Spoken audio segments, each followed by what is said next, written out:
algo que haya pasado de verdad a alguien. Yo si quiere le puedo contar lo que le pasó a un conocido mío ahí en Cádiz, a Braulio. Vale. Por fin rompe usted la seriedad ¿eh?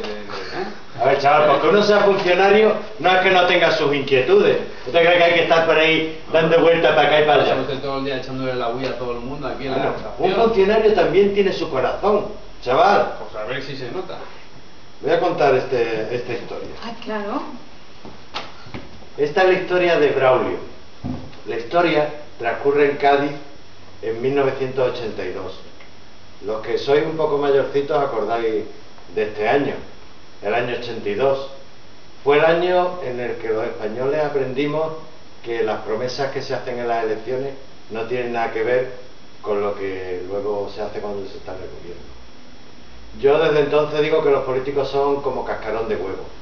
En mi pueblo, cascarón de huevo es cuando se reúnen los chavales para jugar, siempre hay alguno que trae al hermano pequeño y dice: hey, traigo a mi hermano, pero es cascarón de huevo.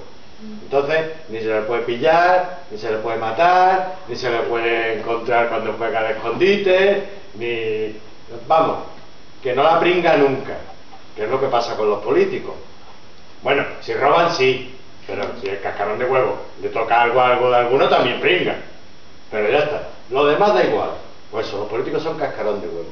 Y esto empezamos a aprenderlo entonces, en aquel año 82, en el que hubo unas elecciones que este país parecía que iba a cambiar. Y en aquel año había una crisis casi como esta. Y Braulio era carrero. Llevaba un carro con un mulo y hacía portes por la plaza de Cádiz, por el mercado. Y cada vez tenía menos trabajo, porque la gente prefería darle los portes a las furgonetas, porque eran más rápidas, cabían más cosas, y además empezaba a molestarle lo que echa el mulo por detrás, que decía Braulio, que eso huele a hierba, mucho peor huele lo que echa por detrás una furgoneta. Pero nada, la gente cada vez... El día en que Braulio lo único que tuvo para darle de comer al mulo fue su sombrero de paja, decidió que tenía que cambiar de trabajo. Y lo que es la suerte, ese mismo día oyó una Mari en el mercado hablar con el carnicero y contarle que su sobrino se iba a examinar para carrero de la Alianza. La Alianza era una fábrica de gaseosas que había en Cádiz.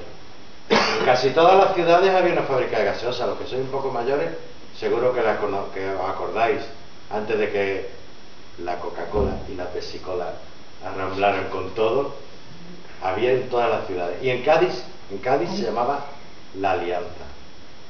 Braulio dijo: claro, se han dado cuenta. En la furgoneta los sifones se mueven demasiado y explotan. Es mejor llevar las cosas en carro. Y fue a su amigo el carnicero y le preguntó esto del examen para carrero de la Alianza. El carnicero dijo: no te preocupes, que esta maruja viene cada día, yo le preguntaré. El carnicero le preguntó a la maruja le preguntó a su hermana, la hermana le preguntó a su hijo. Cuando la información volvió a Braulio, solo sabía que era un examen muy difícil y que era en Rota.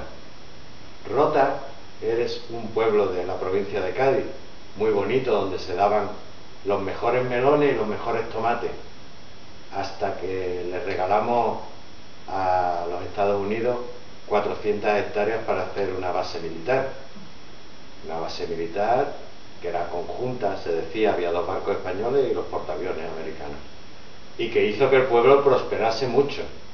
Los 3 kilómetros de carretera que hay desde el pueblo hasta la base de Rota ahora están llenos de restaurantes chinos, mexicanos y puticlub. Ha prosperado muchísimo el pueblo. Bueno, pero Braulio cogió su autobús y se fue a Rota y preguntó por la oficina de la Alianza. Y le dijeron: sí, aquel edificio que está junto a la puerta de la base.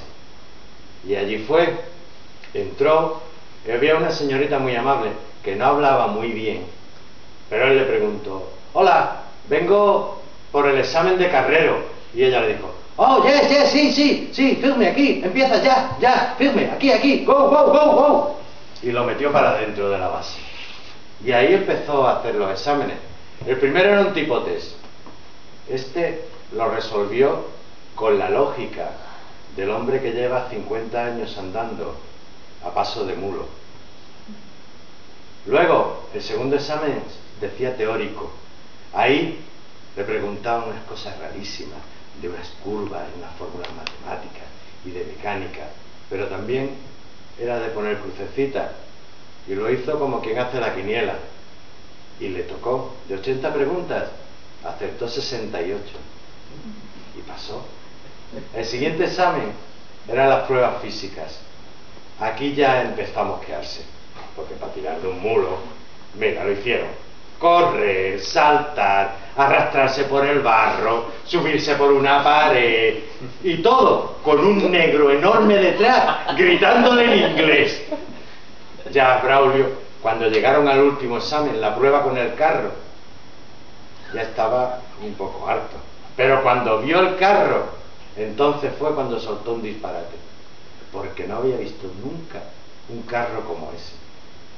En lugar de ruedas, en lugar de las 4 ruedas, tenía muchas ruedecitas pequeñas, y pasando por encima y por debajo de las ruedas como una especie de cadena. Era todo metálico, de un color verde sucio, y encima tenía como una gran boina también metálica, y la lanza, el palo donde se amarra el mulo, estaba a esta altura. ¿Qué clase de mulo?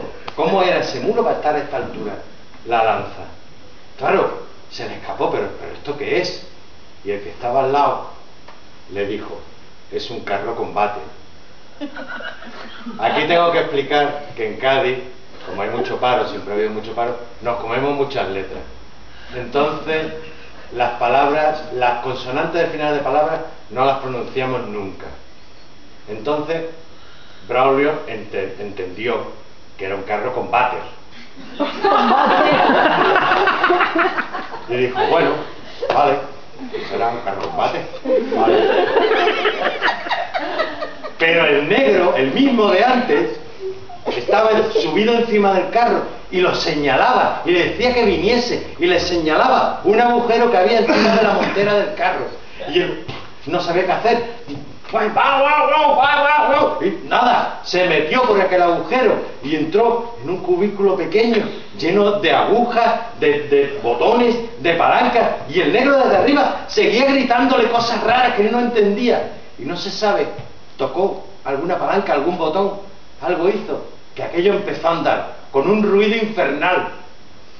El negro saltó y todos empezaron a hacerle aspavientos para que parase, pero él no sabía cómo pararse y no sabía cómo lo había echado a andar. Así que el carro fue andando, hasta que la lanza se clavó en la oficina de la chica amable en la puerta de la base, y ahí paró el carro. Por fin pudo salir, pero cuando salió se le echaron encima 15 tíos, igual que el negro, pero rubio, rapado,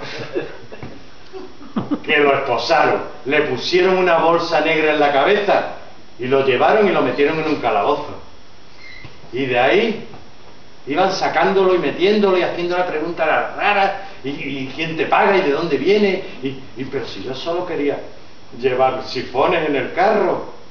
Bueno, después de 6 meses de esta tortura, por fin se convencieron que era un pobre infeliz y que no sabía lo que estaba haciendo, y lo soltaron.